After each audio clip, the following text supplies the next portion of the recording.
Salut la famille, comment allez-vous? Bien, j'espère.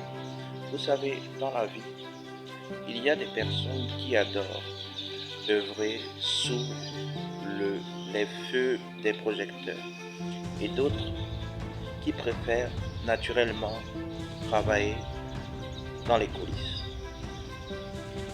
Deux types de personnes. Les uns, mesdames, mesdemoiselles et messieurs, sont généralement plus exposés et les autres le sont moins. Cela va sans dire que les plus visibles ne sont pas forcément, vous l'aurez compris, les plus intelligents, comme d'aucuns auraient pu le penser, les plus doués ou les plus sages. Les plus visibles, mesdames, mesdemoiselles et messieurs, sont généralement des figures publiques ou populaires, alors que les autres semblent être effacés ou plus discrets.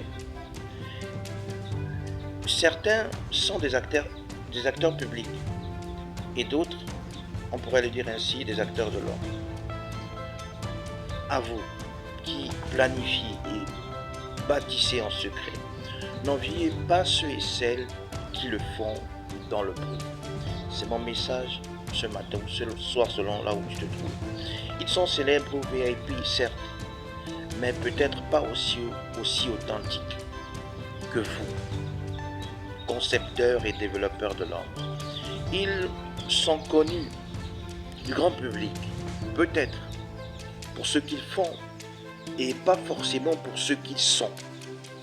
Ils se vantent de toujours paraître en première page des journaux, des magazines, des réseaux sociaux et encore. Mais dites-vous que s'ils le sont, ce n'est pas forcément pour de bonnes raisons. Ils font dans l'extravagance quand vous cultivez la modestie.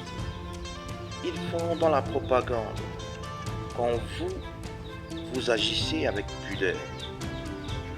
Ils se vantent d'avoir de l'argent quand vous vous contentez de faire progresser votre travail.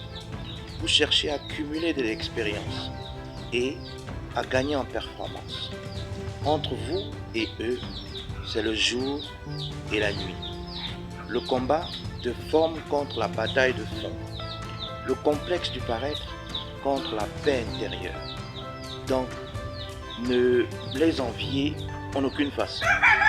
Non, car contrairement à eux qui privilégient, à n'en point douter, le culte du physique au lieu de rechercher le culte de la sagesse, vous avez compris que l'essentiel, ce n'est pas ce que l'on projette à l'extérieur, mais plutôt ce que l'on entretient dans notre fort intérieur.